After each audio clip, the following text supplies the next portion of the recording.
जय हिंद प्यारे साथियों, स्वागत है आप सभी का एक बार फिर से खोटा किंग ऑफिशियल पे। तो आइए आज हम बात करेंगे झारखंड जीके के अगले पार्ट में। ये पार्ट 2 आपका होने वाला है और इसमें हम बात करेंगे आज महत्वपूर्ण 30 प्रश्नों को। 30 प्रश्नों को साथ साथ देखेंगे ही और साथ ही साथ इसके अलावे और भी कुछ फैक्टों को हम जानने का प्रयास करेंगे। आइए तो शुरुआत करते हैं पहले प्रश्न की ओर और देखते हैं पहले सवाल को। आज का पहला सवाल है कि 2000 में राज्य बनने के बाद से झारखंड के 6 मुख्यमंत्री में से उनमें से कितने भारतीय जनता पार्टी के यानी भाजपा के थे।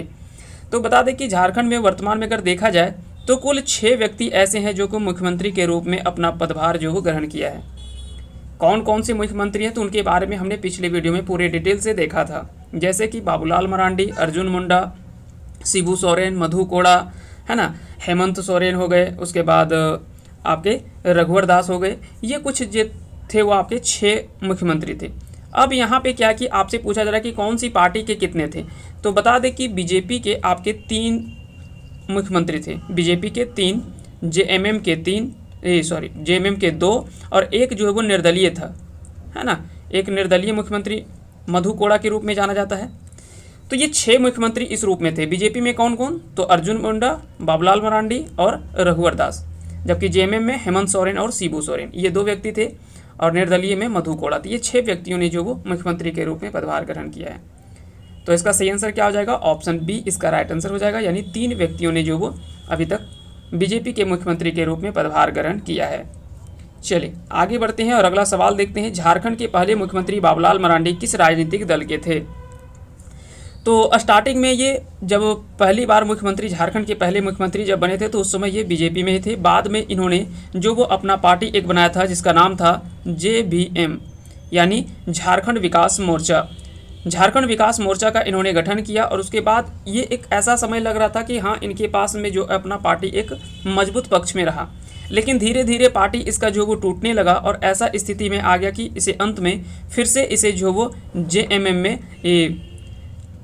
माफ़ कीजिएगा बीजेपी में फिर से इसे जो वो विलय करना पड़ गया, यानी अपना जो भी राजनीतिक दल था जेबीएम उसको समाप्त करके और फिर से ये बीजेपी में ज्वाइन कर लिए। तो इस तरह से चीज़ें आपको याद रखनी है। हो सकता है कि आपसे सवाल में ये बन सकता है कि जेबीएम की स्थापना इन्होंने कब किया था और फिर बीजेपी में ये कब शामिल हुए, किस वर्ष। तो ये वर्ष आपको कमेंट करके बताना है कि किस वर्ष इन्होंने अपने राजनीतिक दल जेबीएम का गठन किया था और किस वर्ष इन्होंने जो वो बीजेपी को ज्वाइन किया। ये दोनों आपको ईयर जो वो कमेंट करके हमें बताना है, यही आपका टास्क है आज के। चलिए आगे चलते हैं। अगला सवाल है कि झारखंड में कितनी विधानसभा सीटें हैं। तो बता दें कि वर्तमान में झारखंड में 81 विधानसभा सीटें हैं और सारा ये बटा हुआ है ना, 44, 28 और 9 इस तरह से करके बटा हुआ था। 44 जनरल वगैरह के लिए, एसटी के लिए इतना था और एससी के लिए ये था। ये सारा सीट जो वो बटा हुआ है, ठीक है। तो ये सारी चीज़ें आपको याद रखनी। यहाँ से पूछा जा सकता है, किसी तरह से घुमा फिरा के बन सकता है कि अनुसूचित जनजातियों के लिए कितना पद जो है वो विधानसभा में है, अनुसूचित जाति के लिए कितना है, या फिर कह सकते हैं कि जनरल के लिए, जनरल कोटा के लिए कितने सीटें जो वो आरक्षित किया गया है, या कितने सीटें एसटी के लिए है, कितना सीटें जो वो एससी के लिए आरक्षित किया गया। ये सारी चीज़ें आपको याद रखनी है। चलिए आगे बढ़ते हैं और आते हैं। और साथ ही साथ इसमें एक चीज़ और आपको याद रखना है, जो एंग्लो इंडियन का जो था अलग प्रावधान था, वो सारा चीज़ जो वो हटा दिया गया है ना। अब एंग्लो इंडियन के कोई भी सदस्य जो यहाँ पे विधानसभा में चुन करके नहीं आते हैं। एक चीज़ हमने पिछले क्लास में, हालांकि इसके बारे में पूरा किस अधिनियम के तहत ये किया गया था उसके बारे में हमने चर्चा किया था, तो उस अधिनियम को भी आपको याद रखनी है। निम्नलिखित राजनीतिक दलों में से कौन सा दल जो कभी झारखंड राज्य में सत्ता में नहीं आया।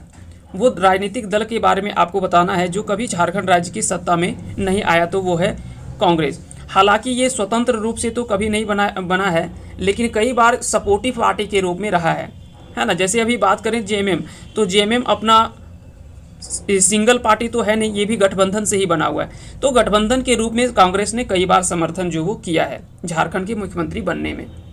हाँ, लेकिन ये चीज़ है कि स्वतंत्र रूप में जो वो कभी कांग्रेस के कोई मुख्यमंत्री जो वो अभी तक नहीं बन पाया है झारखंड में। चलिए आगे बढ़ते हैं और आते हैं अगले प्रश्न की ओर और अगला सवाल देखते हैं। अगला सवाल है, झारखंड के वर्तमान राजभवन का निर्माण किस वर्ष हुआ था।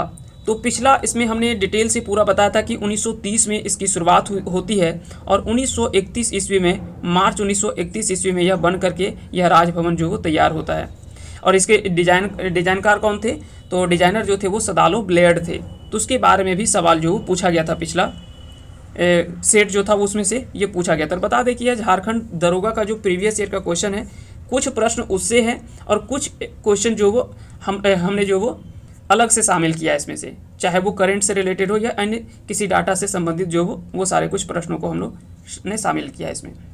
तो इसका सही आंसर क्या हो जाएगा? ऑप्शन डी इसका राइट आंसर हो जाएगा। यानी मार्च 1931 में जो वो इसका निर्माण हुआ था। हालांकि इसकी शुरुआत 1930 में हो गई थी। और ये आप देख सकते हैं इस भवन के बारे में। अगला सवाल है कि झारखंड के गवर्नर द्रौपदी मुर्मू ने घोषणा की है कि वह रांची के निम्नलिखित अस्पताल द्वारा दृष्टि कार्यक्रम में अपने आंखों को इनमें से किस अस्पताल में दान देंगी। तो देखिए, अभी इसलिए इस सवाल को हमको शामिल करने का मेन उद्देश्य क्या था कि अभी द्रौपदी मुर्मू जो वो काफ़ी चर्चे में हैं और वो अभी पता है कि भारत की राष्ट्रपति के रूप में पद उन्होंने ग्रहण किया है। तो ऐसे में जो भी और भी महत्वपूर्ण प्रश्न बन सकते हैं, क्योंकि पहले ये झारखंड की राज्यपाल थी, तो अभी राष्ट्रपति हैं, तो यहाँ से सवाल जो बनने के चांसेस और भी ज़्यादा हो जाते हैं। इसलिए ये उस समय करेंट का क्वेश्चन था, लेकिन फिर भी इस क्वेश्चन को हम लोगों ने रखा है। तो इसका सही आंसर हो जाएगा कश्यप मेमोरियल आई हॉस्पिटल, इसका राइट आंसर हो जाएगा। चलिए आगे बढ़ते हैं और आते हैं अगले प्रश्न की ओर। झारखंड में पहली बार राष्ट्रपति शासन किस वर्ष लागू हुआ था? तो झारखंड में अभी तक जो वो 3 बार राष्ट्रपति शासन जो वो लागू हो चुका है। पहला बार राष्ट्रपति शासन जो लगा था वो 19 जनवरी 2009 से लेकर के आपको याद रखना है 29 दिसंबर 2009 तक जो वो पहली बार राष्ट्रपति शासन जो वो झारखंड में लागू हुआ था। दूसरा बार 1 जून 2010 से 10 सितंबर 2010 तक, और तीसरा बार 18 जनवरी 2013 से 12 जुलाई 2013 तक। ये 3 बार जो राष्ट्रपति शासन झारखंड में अब तक लग चुका है। अगला सवाल देखते हैं, कोडरमा हजारीबाग औद्योगिक क्षेत्र किस खनन के लिए प्रसिद्ध है? तो बता दें कि झारखंड में अभ्रक के खान के लिए जो वो कोडरमा और झारखंड का गिरिडीह जिला, ये 2 ऐसे जिले हैं। साथ ही साथ गिरिडीह जिला भी आपको याद रखना है। ये दोनों जिले जो वो अभ्रक के उत्पादन के लिए, जो वो अभ्रक के खनन के लिए, खानों के लिए काफ़ी ज़्यादा प्रसिद्ध हैं। यहाँ पे रूबी किस्म के अभ्रक पाए जाते हैं, जो कि विश्व प्रसिद्ध अभ्रक के रूप में माना जाता है और इसकी वैल्यू जो वो काफ़ी ज़्यादा है ना। यहाँ पे भले नहीं है, लेकिन अंतर्राष्ट्रीय स्तर पर इसका वैल्यू जो वो काफ़ी ज़्यादा है और इसका जो वो ज़्यादातर एक्सपोर्ट हो जाता है, विदेशों में चल जाता है इसका, है ना। तो ये सारी चीज़ें आपको याद रखना। हो सकता है कि पूछ लिया जाए कि किस किस्म का अभ्रक यहाँ पे देखने को मिलता है, तो रूबी किस्म का अभ्रक जो वो देखने को मिलता है। आगे बढ़ते हैं और आते हैं अगले प्रश्न की ओर। दामोदर घाटी निगम को किस वर्ष में स्थापित किया गया था? तो किस वर्ष स्थापित किया गया था? तो 1948 ईस्वी में इसे जो वो स्थापित किया गया था। यह एक बहुउद्देशीय नदी घाटी परियोजना है जिसके तहत 8 डैम का निर्माण जो वो इसके अंतर्गत किया गया। दरअसल यह अमेरिका की टेनेंसी घाटी परियोजना से प्रेरित होकर के इस परियोजना को जो वो बनाया गया था, जिसका मुख्यालय कहाँ पे? तो इसका मुख्यालय आपको याद रखने, कोलकाता जो है इसका मुख्यालय है। अब सवाल उठता है कि झारखंड की परियोजना, तो कोलकाता मुख्यालय क्यों है? नहीं, यह झारखंड और वेस्ट बंगाल की संयुक्त परियोजना है ना। झारखंड और पश्चिम बंगाल की यह संयुक्त परियोजना है जिसका मुख्यालय कहाँ पे है? तो कोलकाता में इसका मुख्यालय है। इसके अंतर्गत जो 8 डैम का निर्माण किया गया था, वो 8 डैम के बारे में बता दें कि तिलैया, मैथन और बाल पहाड़ी। तिलैया, मैथन और बाल पहाड़ी ये तीनों जो वो बराकर नदी पर है। पंचेत, अय्यर और बेरमो ये तीनों दामोदर नदी पर है, जबकि बोकारो और कोनार ये दोनों जो वो बोकारो नदी पर स्थित है। तो इस प्रकार से 8 डैम का निर्माण जो इसके अंतर्गत किया गया, 8 बांध का निर्माण हुआ। इसमें से एक अवरोधक बांध के बारे में भी आपसे पूछता है कि इनमें से कौन सा एक अवरोधक बांध है ना। एक अवरोधक बांध का भी निर्माण किया गया था जिसका नाम क्या था? दुर्गापुर अवरोधक बांध। और वहीं 3 तापीय विद्युत ग्रह भी निर्माण किया गया था, बोकारो, चंद्रपुरा और दुर्गापुर में। जबकि जल विद्युत ग्रह की बात करें तो तिलैया, मैथन, बाल पहाड़ी, पंचेत, बेरमो और कोनार। साथ ही साथ एक और परियोजना के बारे में आपको याद रखना है, यहाँ से भी इंपॉर्टेंट है, वो है स्वर्ण रेखा परियोजना। स्वर्ण रेखा परियोजना की बात करें तो 1982-83 में इसकी शुरुआत जो वो होती है ना। इसकी शुरुआत जो 1982-83 में होता है, जिसमें से झारखंड, उड़ीसा और पश्चिम बंगाल ये तीनों राज्यों के ये संयुक्त परियोजना के रूप में जाना जाता है, जो कि वर्ल्ड बैंक के सहयोग से इस स्वर्ण रेखा परियोजना की शुरुआत की गई थी। तो इसका जो सही आंसर हो जाएगा वो ऑप्शन डी इसका राइट आंसर हो जाएगा, यानी दामोदर घाटी निगम 1948 में इसका स्थापना किया गया था अमेरिका के टेनेंसी घाटी के तर्ज पर। झारखंड में कितने जिले उद्योग केंद्र हैं, तो इसका जो उस समय का डाटा था उसमें से इसका सही आंसर हो जाएगा ऑप्शन डी, यानी 12 इसका जो वो सही आंसर हो जाएगा। अगला सवाल है, इनमें से कौन सी झारखंड में एक गर्म फसल नहीं है। तो बता दें कि दरअसल यह सवाल जो वो थोड़ा पूछने का तरीका अलग था। इसमें से पूछना चाहिए था कि इनमें से कौन सा एक गर्म फसल नहीं है। तो बता दें कि गर्म फसल यहाँ पे सरसों की बात करें, मक्का की बात करें या मूंगफली की बात करें। ठीक है, तो सरसों जो है वो ये रबी फसल है। सरसों क्या है, रबी फसल है, तो यह भी गर्म फसल नहीं है। मक्का और मूंगफली ये दोनों फसल जो है ये क्या है, ये दोनों खरीफ फसल है। ये क्या है, ये दोनों खरीफ फसल है। तो देखिए यहाँ से दोनों थोड़ा सवाल जो विवादित प्रश्न था। सब्जियां जो होता है ना, जैसे जो भी गर्मी दिन में जो सब्जी वगैरह होता है ज़्यादा उत्पादन, तरबूज खरबूज ये सब जो होता है वो गर्मियों का फसल माना जाता है ना, गर्म फसल माना जाता है। जबकि ये दोनों जो था वो खरीफ फसल था। क्लियर हो गया। जबकि सरसों क्या है, सरसों जो वो रबी फसल है। तो इसके ऑप्शन के अकॉर्डिंग तो बहुत अच्छा आंसर नहीं दिया जा सकता था, लेकिन हो सकता है कि इसको सवाल में और अच्छे तरीके से बनाया जा सकता था। कि हो सकता है अगर यहाँ पे पूछ ले कि इनमें से कौन सा एक झारखंड का एक गर्म फसल है, तो यहाँ पे हम आंसर सब्जियों को करते हैं, क्योंकि सरसों रबी फसल है, मक्का और मूंगफली जो वो खरीफ है। तो सब्जियाँ जो होती है, पत्तेदार सब्जियाँ होती है, तरबूज खरबूज खीरा लौकी ये सब जो होता है वो गर्मियों के दिनों में होता है।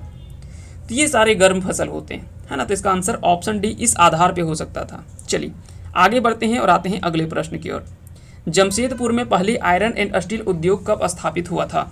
जमशेदपुर में पहली बार पूछा जा रहा है कि आयरन एंड स्टील उद्योग का स्थापना कब किया गया था। तो इसका आंसर हो जाएगा ऑप्शन ए, और लगभग लोगों को तो इसके बारे में पता ही होगा, 1907 ईस्वी। ठीक है, इसमें से लोहे का उत्पादन जो आयरन का उत्पादन जो शुरुआत होता है वो 1911 ईस्वी से इसकी शुरुआत हो जाती है। वहीं स्टील का निर्माण जो इसमें शुरुआत होता है स्टील उत्पादन का वो 1914 ईस्वी से जो है वो इसमें स्टील का उत्पादन शुरू होता है। बता दें कि जमशेदपुर को जो पिट्सबर्ग ऑफ इंडिया के नाम से भी जाना जाता है, यानी भारत झारखंड की औद्योगिक राजधानी के तो माना ही जाता है, और साथ ही साथ पिट्सबर्ग ऑफ इंडिया भी कहा जाता है जमशेदपुर को। तो ये सारी चीज़ें आपको याद रखनी है। यहाँ से भी जो है वो प्रश्न कई तरह से बन सकते हैं, तो इन चीज़ों को भी आपको याद रखने हैं। अगला सवाल है कि भारत में कौन सा राज्य भारत के कोयला संसाधनों में 27% में जो है वो नंबर 1 स्थान रखता है। यानी भारत का कौन सा राज्य है जो कि भारत में कोयला संसाधनों का लगभग 27%, या कह सकते हैं कि लगभग 1/3 जो है वो उत्पादन जो वो कौन राज्य करता है, तो वो होता है आपका झारखंड से, लगभग 1/3 की अगर बात कर लें तो। और साथ ही साथ झारखंड में बता दें कि जितना भी आय आता है औद्योगिक मतलब जो भी खनिज संसाधन से आता है, उसका 75% जो आता है वो केवल कोयले से ही आता है झारखंड में। ठीक है, और बता दें कि झारखंड में कुल कोयले का जितना भी झारखंड में कोयला उत्पादन होता है उसका 60% कोयला केवल झरिया से उत्पादन होता है। ये तीनों चीज़ें आपको याद रखनी है। अगर बात करें कि भारत में कुल कोयले उत्पादन का झारखंड में कितना योगदान रहता है, तो लगभग 1/3 मान सकते हैं, 27 से 30% तक लगभग जो वो मान सकते हैं। ठीक है, 1/3 लगभग। और अगर बात करें कि झारखंड में कुल खनिज संसाधनों से जो आय का इनकम होता है उसमें सबसे ज़्यादा योगदान किसका है, तो कोयले का है, लगभग 75%। और झारखंड में कोयले का कुल उत्पादन का लगभग 60% केवल झरिया का योगदान देखने को मिलता है। बढ़ते हैं आगे प्रश्न, और अगला प्रश्न देखते हैं। आदित्यपुर औद्योगिक क्षेत्र विकास प्राधिकरण, है ना, Adityapur industrial area development authority. तो पिछला बार एक सवाल यहाँ पे पूछा गया था, क्या, रियाडा के बारे में पूछा गया था, है ना, रियाडा के बारे में, RIADA, यानी Ranchi industrial area development authority. इसके बारे में पूछा गया था कि यह किसके अंतर्गत आता है। उसके बाद एक सवाल पूछा गया था BIADA, BIADA, Bokaro industrial development area development authority. तो यहाँ से 4 जो वो कुल पूछा जाता है, ये चारों औद्योगिक क्षेत्र विकास प्राधिकरण के बारे में हम लोगों ने देखा भी था। तो यहाँ से किसी तरह से भी सवाल जो वो बन सकता है। यहाँ पे पूछा जा रहा है कि आदित्यपुर कहाँ पे है, तो तो ये आपका जमशेदपुर पूर्वी सिंहभूम में स्थित है। और पूर्वी सिंहभूम किसके अंतर्गत आता है, किस कमिश्नर के अंतर्गत, तो कोल्हान कमिश्नर के अंतर्गत आता है, जिसमें से 3 जिले हैं। कितने जिले हैं, तो 3 जिले हैं। कौन कौन से, पूर्वी सिंहभूम, पश्चिमी सिंहभूम और सरायकेला खरसावां। ये 3 जिले जो हैं वो कोल्हान के अंतर्गत आता है। जबकि संथाल के अंतर्गत कौन कौन से जिले आते हैं, तो संथाल के अंतर्गत हम लोगों ने देखा है कि यहाँ पे दुमका, पाकुड़, गोड्डा और देवघर, साहिबगंज और जामताड़ा, ये 6 डिस्ट्रिक्ट जो वो इसके अंतर्गत आता है। पलामू में भी हम लोगों ने देखा था कि पलामू में भी तीन जिले जो वो आते हैं। कौन कौन से, गढ़वा, पलामू और आपका लातेहार। तो यहाँ पे हमने क्या देखा था कि 3 जिला वहाँ पे हम लोगों ने देखा था। ठीक है, जबकि उत्तरी छोटा नागपुर में कितना है, तो उत्तरी कमिश्नर में सबसे अधिक 7 है, जबकि दक्षिणी छोटा नागपुर पे 5 है। तो इस तरह से जोड़ करके देखेंगे तो 7 3 10 3 13 13 5 18 18 और 7 देखेंगे। 1 मिनट, हाँ देख लेते हैं, 1 मिनट। 18 और 6 24, हाँ ठीक है। 7 3 10 और 3 13 13 5 18 18 और 6 24। तो इस तरह से 24 जिले जो वो इस तरह से आपका बंटा हुआ है। कोल्हान में 3, उत्तरी छोटा नागपुर पे 7, पलामू में 3, दक्षिणी छोटा नागपुर में 5 और संथाल में 6। इस प्रकार से जोड़ेंगे तो 24 जिले हैं और 5 परगनों में बटा हुआ है ना। 5 जो वो कमिश्नरी में बटा हुआ है, कुल 5 कमिश्नर में बटा हुआ है झारखंड राज्य। अगला सवाल है कि झारखंड राज्य में किस स्थान पर सूर्य मंदिर स्थित है, तो बुंडू, ये रांची में स्थित है ना। इसका सही आंसर हो जाएगा, वो हो जाएगा रांची में, बुंडू रांची में यह स्थित है। चलिए आगे बढ़ते हैं और आते हैं अगले प्रश्न की ओर। अगला सवाल है कि किन चट्टानों को धात्विक खनिज का भंडार कहा जाता है। तो दरअसल इसमें से कुछ तो सब में भंडार देखने को मिलता है, खनिज भंडार, लेकिन धारवाड़ युगीन चट्टान जो होता है इसमें सबसे ज़्यादा जो वो खनिज भंडार जो वो देखने को मिलता है। तो इसमें जो सही आंसर हो जाएगा वो ऑप्शन सी हो जाएगा, क्योंकि यहाँ पे आपको पूछा जा रहा है कि धात्विक खनिज का भंडार यानी सबसे अधिक जो देखने को मिलता है वो धारवाड़ चट्टान में मिलता है। क्लियर हो गया, तो इसका सही आंसर हो जाएगा ऑप्शन सी, इसका राइट आंसर हो जाएगा। बोकारो स्टील प्लांट कब स्थापित किया गया था, तो बोकारो स्टील प्लांट का स्थापना जो वो 1964 में तृतीय पंचवर्षीय योजना के तहत किया गया था। तृतीय पंचवर्षीय योजना चल रहा था, उसी समय उसी पीरियड में जो वो इसके स्थापना जो वो होती है। और यहाँ पे अगर पूछ ले कि बोकारो स्टील प्लांट में उत्पादन कब शुरू होता है, तो 1972 ईस्वी में जो इसकी उत्पादन शुरुआत होता है। क्लियर हो गया, तो 1964 में स्थापना होता है और 1972 में उत्पादन शुरू होता है। चलिए आगे बढ़ते हैं और आगे आते हैं अगले प्रश्न की ओर, देखते हैं। हुंड्रो फॉल्स से कौन सी नदी गिरती है, तो हुंड्रो फॉल्स बता दें कि यह स्वर्णरेखा नदी पर स्थित है और इसका जो सही आंसर हो जाएगा वो 243 फीट की ऊंचाई से यह जो वो जलप्रपात स्थित है। 243 फीट से यहाँ पे जल जो वो गिरता है झरने में। तो कई बार यहाँ पे ऊंचाई भी पूछ लिया जाता है कि कहाँ पे है, और साथ ही साथ यह कहाँ पे, तो रांची जिले में स्थित है झारखंड के। और झारखंड का दूसरा सबसे ऊंचा जलप्रपात भी है। सबसे ऊंचा बूढ़ा घाघ या लोधा घाघ जलप्रपात है। अगला सवाल है कि 1991 में बोकारो की स्थापना झारखंड के किन जिलों से की गई थी। तो अगर आप यहाँ पे देखें तो यहाँ पे आपको दिख रहा होगा बोकारो, है ना, यहाँ पे दिख रहा होगा। इसको थोड़ा हम हाईलाइट कर लेते हैं, उसके बाद आपको पता चलेगा। यहाँ पे अगर देखें तो यहाँ पे आपको जो वो बोकारो दिख रहा होगा। तो बोकारो का निर्माण यहाँ पे, और आपको गिरिडीह दिख रहा है, यहाँ पे जो वो धनबाद दिख रहा है। तो ये धनबाद और गिरिडीह ये दोनों को मिला करके जो वो बोकारो जिले का निर्माण होता है। वो कब होता है, 1991 ईस्वी में। तो कई बार सवाल जो वो ईस्वी से भी पूछ लिया जाता है, और साथ ही साथ कई बार पूछा जाता है कि किस किस जिले से उस जिले का जो वो निर्माण हुआ है, यानी गठन हुआ है। तो ये तीनों टाइप से जो वो पूछा जा सकता है। अगर बात करें बोकारो में तो कुल 8 प्रखंड हैं, और ये दोनों जिलों से मिला करके 1 से 6 प्रखंड और 1 से 2 प्रखंड जो वो मिला करके 8 प्रखंड का निर्माण जो वो इसके तहत किया गया। चलिए आगे बढ़ते हैं और आते हैं अगले प्रश्न की ओर। संथाल के संस्थापक पिता कौन है, तो संथाल के संस्थापक पिता लुगु बुरु को कहा जाता है। तो इसका आंसर जो हो जाएगा वो ऑप्शन आपका जो है वो सही हो जाएगा, क्या, ऑप्शन डी इसका राइट आंसर हो जाएगा। बैद्यनाथ मंदिर झारखंड के निम्नलिखित शहरों में से कहाँ स्थित है, तो यह तो आपका देवघर में स्थित है। इसके अलावे और अन्य जो भी मंदिर हैं उसके बारे में भी आपको याद रखना है, यहाँ से कई बार सवाल जो वो पूछे जाते हैं। ठीक है, जैसे तपोवन की बात करें, या तो और भी जो भी मंदिर हैं यहाँ पे देवघर में, वो सारे मंदिरों के बारे में यहाँ से सवाल जो वो पूछा जाता है। ठीक है, क्लियर हो गया, आगे बढ़ते हैं। और साथ ही साथ एक और पूछा जाता है कि बाबा बासुकीनाथ जो वो कहाँ पे है, तो तो बासुकीनाथ जो वो कहाँ पे है, दुमका जिले में स्थित है ना, यह जो वो दुमका जिले में, जबकि बैद्यनाथ जो वो कहाँ पे है, तो यह देवघर में स्थित है। ये दोनों चीज़ें आपको याद रखनी। धनबाद एक अलग जिले के तौर पर कब बना था? तो धनबाद के बारे में अगर बात करें तो यह आपको दिख रहा होगा धनबाद यहाँ पे, और यह उत्तरी छोटा नागपुर के अंतर्गत आता है ना, उत्तरी छोटा नागपुर के अंतर्गत आता है, तो यहाँ पे आपको धनबाद दिख रहा होगा। तो इसका सही आंसर के बारे में बात करें तो यहाँ पे धनबाद का जो गठन किया गया था वो 1956 ईस्वी में इसका गठन होता है।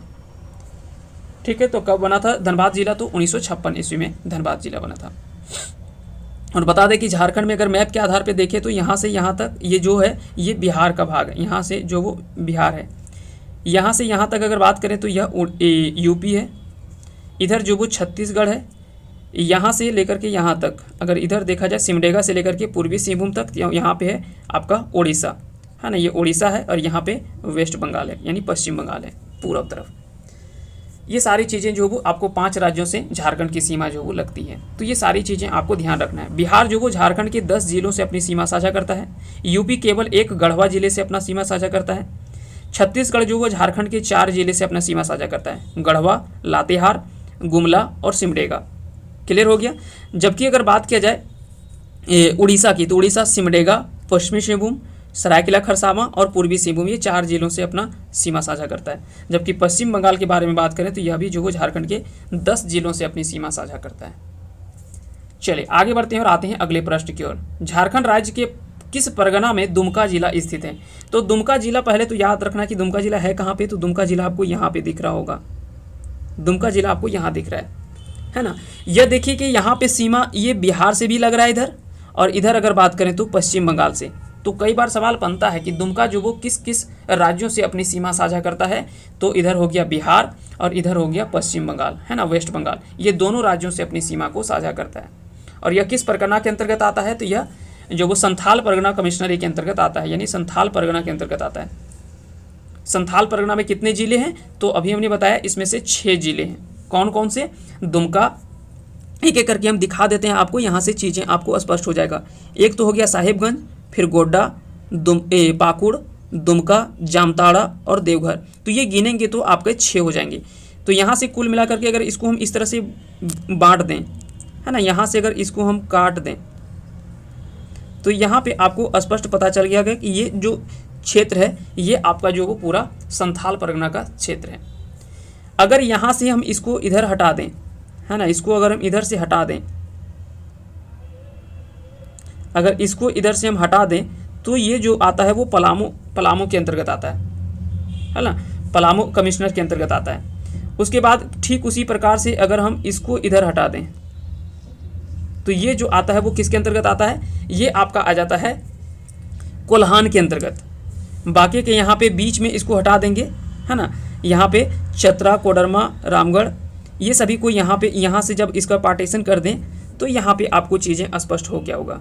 देखिए इधर आपका 7 जिला बच गया, इधर आपके 6 जिले होंगे, इधर आपके 3 हो गए, यहाँ पे भी 3 आपका हो गया, है ना, कोल्हान में, और यहाँ पे आपका जो है वो बच गया 5। तो यहाँ पे जोड़ करके देखेंगे 6 और 7 13, 13 और 3 16, 16 और 5 हो गया 21, 21 और 3 24। ये 24 जिले जो वो इस तरह से विभाजित हो रखा है ना। इस प्रकार से यहाँ से इसको बांटेंगे तो ये अलग अलग जो वो बटा हुआ है। क्लियर हो गया। चलिए, और सबसे बड़ा अगर पूछे कि किस परगना में सबसे अधिक जिले हैं तो 7 जो वो क्रम में भी पूछ लिया जाता है। कई बार क्रम पूछे जा सकते हैं कि उत्तरी छोटा नागपुर सबसे अधिक, उसके बाद फिर संथाल परगना, फिर दक्षिणी छोटा नागपुर, उसके बाद आपका जो भी पूछे कोल्हान या तो फिर पलामू, ये दोनों में सेम है 3-3। अगला सवाल देखते हैं। तो इसका जो सही आंसर हो जाएगा वो क्या हो जाएगा? संथाल परगना के अंतर्गत। औद्योगिक विकास और खनन में उत्खनन की दृष्टि से झारखंड में किस जिले की उत्पत्ति स्थिति है? तो अगर बात करें कि औद्योगिक विकास और खनन में उत्खनन की दृष्टि से झारखंड में किस जिले की प्रमुख स्थिति है, तो वो हो जाएगा आपका पूर्वी सिंहभूम।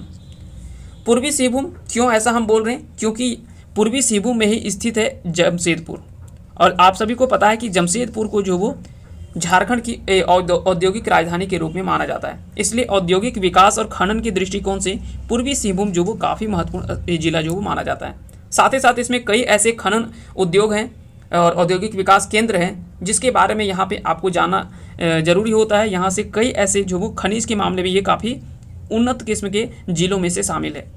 चाहे वो पूर्वी सिंहभूम की बात करें, पश्चिमी सिंहभूम की बात करें, या तो फिर धनबाद की बात करें, बोकारो की बात करें। हालांकि बोकारो में क्या है कि बोकारो में इस्पात नगरी के रूप में माना जाता है उसे, है ना, उसमें इस्पात के ज़्यादा मतलब आपको चीज़ें नज़र आएगा। लेकिन फिर भी आपको चीज़ों को याद रखना है, यहाँ से भी कई बार सवाल जो वो बन जाता है। ठीक है, उसके बाद आपके लोहरदगा हो गया, है ना। लोहरदगा में भी कई सारे औद्योगिक आपको उत्खनन का केंद्र देखने को मिलता है, कई सारे खनिज पदार्थ वहाँ से निकलता है। आगे बढ़ते हैं और आते हैं अगले प्रश्न की ओर। स्वर्णरेखा नदी किस दिशा से और किस दिशा की ओर बहती है? तो स्वर्णरेखा नदी के बारे में अगर हम बात करें तो इसका जो उद्गम होता है वो नगरी रांची से इसकी जो वो उद्गम माना जाता है। स्वर्णरेखा नदी का उद्गम जो वो कहाँ से होता है? नगरी से होता है ना। नगरी रांची में स्थित है, वहीं से इस नदी का जो वो उद्गम होता है। उसके बाद सिंहभूम वगैरह होते हुए दक्षिण पूर्वी तरफ जो वो इस तरह से बह जाती है, जाकर के बंगाल की खाड़ी में वो जो वो गिर जाती है ना, बंगाल की खाड़ी में गिर जाती है। अगर बात करें इसमें कुल बहाव कितना है, तो कुल बहाव के देखा जाए तो लगभग 11,868 वर्ग किलोमीटर, है ना। 11,868 वर्ग किलोमीटर इसका जो बहाव क्षेत्र है। क्लियर हो गया। इसकी सहायक नदी में बात करें तो कांची, खरकई आदि जैसी नदियां जो वो इसकी सहायक नदियां हैं। ये सारी चीज़ें आपको ध्यान रखनी है। चलिए आगे बढ़ते हैं। तो इसका सही आंसर क्या हो जाएगा? पश्चिम से निकलता है और दक्षिण पूर्वी दिशा में जाकर के ये बहती है और जाकर के बंगाल की खाड़ी में गिर जाती है स्वतंत्र रूप में। अगला सवाल है कि सरायकेला एवं खरसावां रियासत किस वर्ष राज्यों के पुनर्गठन के समय में इसे बिहार राज्य में मिला दिया गया? तो इसका सही आंसर हो जाएगा 1956 ईस्वी। 1956 ईस्वी इसका जो सही आंसर हो जाएगा। अगला सवाल है कि झारखंड के किस जिले की सीमा केवल एक जिले और 2 राज्यों से लगती है? यह सवाल काफ़ी इंपॉर्टेंट है और ऐसे सवाल जो वो आपके आने वाले एग्जाम में देखने को मिल सकता है। कौन से जिला है जो केवल एक जिला से और 2 राज्यों से अपनी सीमा साझा करता है? तो 2 राज्यों से तो आपके कई ऐसे जिले हैं जो कि सीमा साझा करता है। कौन कौन सी भाई? तो एक तो आपका पहला जिला जो आता है, हम एक एक करके सभी जिलों के बारे में आपको बता देते हैं। पहला तो जिला है आपका साहिबगंज। ये भी आपको 2 राज्यों से अपनी सीमा साझा करता है। लेकिन देखिए जिला ये 2 से सीमा साझा कर रहा है, एक गोड्डा से सभी सटा हुआ है और एक आपका पाकुड़ से भी सटा हुआ है। तो ये 2 जिला से तो नहीं हुआ, तो इसका आंसर ये तो नहीं होगा। देखिए जबकि ये बिहार से भी सीमा साझा करता है और ये पश्चिम बंगाल से भी। दुमका भी देखिए, दुमका भी 2 राज्यों से अपनी सीमा साझा करता है, लेकिन एक जिला से सीमा साझा कर रहा है क्या? नहीं। इसमें तो सटा हुआ कितना जिला है? देवघर भी सटा हुआ है, जामताड़ा भी है, इधर पाकुड़ भी है और गोड्डा भी। ये 4 जिलों से सटा हुआ है, तो ये भी नहीं आंसर होगा। क्या गढ़वा हो सकता है? गढ़वा तो ये 3 राज्यों से अपनी सीमा साझा करता है, बिहार, यूपी और छत्तीसगढ़। जबकि ये कितने जिलों से अपनी सीमा साझा करता है? अगर जिलों में देखा तो ये पलामू से भी सटा हुआ है और लातेहार से भी सटा हुआ है, तो ये तो नहीं होगा। चलिए, तो ये 3 जिला ऐसा हो गया जो कि 2 या 2 से अधिक राज्यों से अपनी सीमा साझा करता है। फिर आते हैं सिमडेगा। यहाँ पे सिमडेगा की बात करें तो इधर छत्तीसगढ़ और इधर जो है वो उड़ीसा है। ये जो वो कितने जिलों से सटा हुआ है? पश्चिमी सिंहभूम से सटा हुआ है, खूंटी से सटा हुआ है और गुमला से। ये 3 जिलों से सटा हुआ है, तो आंसर तो ये भी नहीं होगा। बचा कौन? एक बचा आपका पूर्वी सिंहभूम और एक है सरायकेला खरसावां। क्लियर हो गया। सरायकेला खरसावां भी जो वो देखिए इधर भी सटा हुआ है पश्चिमी सिंहभूम से और इधर जो वो उड़ीसा से सटा हुआ है। अगर इसको हम थोड़ा सा ऊपर कर दें तो यहाँ से आपको स्पष्ट दिखेगा। देखिए यहाँ पे जो वो सरायकेला खरसावां यहाँ से भी सटा हुआ है उड़ीसा से और इधर जो वो सटा हुआ है पश्चिम बंगाल से। तो 2 राज्यों से सटा हुआ है, लेकिन जिला देखिए कितना जिला से सटा हुआ है? पश्चिमी सिंहभूम से, रांची से और पश्चिमी सिंहभूम से, पूर्वी सिंहभूम से। तो ये तो नहीं होगा, तो आंसर ये भी सरायकेला खरसावां भी नहीं होगा। अब आखिरी बचता है आपका पूर्वी सिंहभूम। तो पूर्वी सिंहभूम अगर देखें तो केवल एक जिला से अपनी सीमा सटा हुआ है ना, केवल एक जिला से, और वो केवल इतना है। किससे सटा हुआ है? तो केवल सरायकेला खरसावां से सटा हुआ है। तो एक जिले से सटा हुआ है और 2 राज्यों से सटा हुआ है। ठीक है, इधर आपका पश्चिमी सिंहभूम है, वेस्ट सिंहभूम है, वेस्ट बंगाल है ना, पश्चिम बंगाल है और इधर जो वो उड़ीसा है। तो इधर जो वो उड़ीसा है यानी एक जिला हो गया कौन? सरायकेला खरसावां, और 2 राज्यों से सटा हुआ है। तो आंसर जो हो जाएगा वो पूर्वी सिंहभूम हो जाएगा। पूर्वी सिंहभूम जो वो झारखंड के एक जिले और 2 राज्यों से सटा हुआ है। तो इसका जो सही आंसर हो जाएगा वो क्या हो जाएगा? पूर्वी सिंहभूम जो वो इसका सही आंसर हो जाएगा। क्लियर हो गया। गढ़वा कितने राज्यों से सीमा साझा करता है? 3 राज्यों से। साहेबगंज कितने राज्यों से सीमा साझा करता है? 2 से। पूर्वी सिंहभूम 2 राज्यों से। सिमडेगा 2 राज्यों से। उसके बाद दुमका कितने राज्यों से? 2 राज्यों से। सरायकेला खरसावां ये भी 2 राज्यों से। तो कुल ऐसे 6 जिले हैं, झारखंड के कुल 6 ऐसे जिले हैं जो कि 2 या 2 से अधिक राज्यों से अपनी सीमा साझा करता है। एक पूर्वी सिंहभूम, सरायकेला खरसावां, सिमडेगा, गढ़वा, दुमका और साहिबगंज, ये 6 ऐसे जिले हैं जो कि 2 या 2 से अधिक राज्यों से अपनी सीमा को साझा करता है झारखंड के। तो मैप से भी सवाल जो वो पूछे जाते हैं एग्जाम में। झारखंड के नई प्रतीक चिन्ह में इनमें से किसे शामिल नहीं किया गया है? तो इनमें से आपको बताना है कि कौन सा प्रतीक चिन्ह में शामिल नहीं है। सौरा चित्रकारी, तो ये शामिल है। राजकीय वृक्ष शामिल है? तो नहीं। राजकीय वृक्ष यहाँ का क्या है? साल है, जिसको हम सखुआ बोलते हैं। तो सखुआ जो वो राष्ट्रीय वृक्ष है जिसको शामिल नहीं किया गया है। जबकि राजकीय पुष्प पलाश है, तो देखिए पलाश आपको यहाँ पे दिख रहा होगा, है ना, पलाश यहाँ पे बीच में दिख रहा होगा ये वाला में। जबकि राजकीय पशु क्या है? हाथी, तो देखिए आपको हाथी भी यहाँ पे दिख रहा है इस सेक्शन में। बाकी के सौरा चित्रकारी ये देखिए यहाँ पे डांस फॉर्म में दिखाया गया है। और ये सारे जो वो कितने कितने हैं, तो जोड़ेंगे तो यहाँ पे जोड़ करके गिन करके देख लेंगे 24 को इसमें शामिल किया गया। 24 पलाश फूल, 24 हाथी और 24 जो यहाँ पे ये मानव का सौरा चित्रकारी का ये जोड़ा दिखाया गया है। ये सारी चीज़ें आपको ध्यान रखनी है। चलिए आगे बढ़ते हैं। और साथ ही साथ यहाँ पे आपको भारत का राष्ट्रीय चिन्ह ये आपको सत्यमेव जयते भी आपको दिख रहा है यहाँ पे, है ना।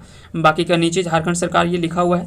गोलाकार कई बार हो सकता है कि गोलाकार पूछे कि कितना गोलाकार है, तो ये गिन करके आप देख लेंगे, जितना भी गोलाकार होगा उसका आंसर जो वो आप कर देंगे।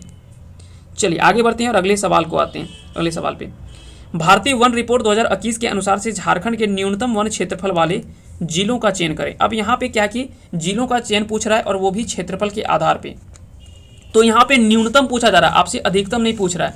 और ऐसे जब भी न्यूनतम सवाल पूछे तो ऐसे सवाल आपको हो सकता है कि क्रम बना के पूछ ले, या तो फिर अगर क्रम में नहीं पूछा जाएगा तो आपको हो सकता है कि क्षेत्रफल ही डायरेक्ट दे दे, या तो 3 जिले ही दे दे। तो सबसे कम जो क्षेत्रफल है वो किसका है? जामताड़ा का है। क्लियर हो गया। जामताड़ा का लगभग 5.85% है, 5.85% है। देवघर की बात करें, ये देवघर जो वो दूसरा सबसे कम है, जिसमें से 8.31 है, 8.31% है। क्लियर हो गया। उसके बाद अगर हम बात करें धनबाद की, तो धनबाद जो वो तीसरा सबसे कम है और जिसमें से आपको 10.70 है, 10.70, 8.31% और 5.85%। तो ये 3 तो जिले हैं जो कि न्यूनतम प्रतिशत ये दिखा रहा है। ठीक है। क्षेत्रफल में बात करें तो जामताड़ा का 106 वर्ग किलोमीटर है, 205 वर्ग किलोमीटर देवघर का है, और धनबाद का कितना है? तो धनबाद का आपका 218 वर्ग किलोमीटर है। तो इस तरह से सबसे कम बोले तो जामताड़ा में, उससे कम बोले तो देवघर में, उससे कम बोले तो, है ना, मतलब ये थोड़ा सा सबसे कम अगर बात करें तो जामताड़ा में। आगे बढ़ते हैं और आते हैं अगले प्रश्न की ओर। आखिरी सवाल देखते हैं और अगले प्रश्न में आते हैं हम। अगला प्रश्न है कि झारखंड के सर्वाधिक वन क्षेत्रफल वाले जिलों का चयन करें। तो झारखंड के सर्वाधिक वन क्षेत्रफल वाले जिले में से अगर चुने हम तो यहाँ पे क्या हो जाएगा? हो जाएगा पश्चिमी सिंहभूम, लातेहार और चतरा। ये 3 जिले जो कि सर्वाधिक क्षेत्रफल के आधार पर ये 3 जिले हैं। तो आपको कमेंट करके बताना है कि झारखंड में कुल वन क्षेत्रफल का, है ना, कितना प्रतिशत जो भी अभी वन है। जैसे 29 पॉइंट पहले 62 था, ये बढ़ करके कितना प्रतिशत हो गया है, ये आपको कमेंट करके बताना है। तो हम चलिए एक आइडिया आपको दे दिए, पहले 29.62% था, यह बढ़ करके कितना हो गया है 2021 के सर्वे की रिपोर्ट के हिसाब से। वन रिपोर्ट जो 2021 का आया है उसके हिसाब से कितना क्षेत्रफल जो बढ़ करके हो गया 29.62 से, ये आप कमेंट करके हमें बताएंगे। तो फिलहाल के लिए इतना ही, मिलते हैं हम किसी नेक्स्ट टॉपिक में। तब तक के लिए आप सभी को बहुत बहुत धन्यवाद हमारे साथ अंत तक बने रहने के लिए।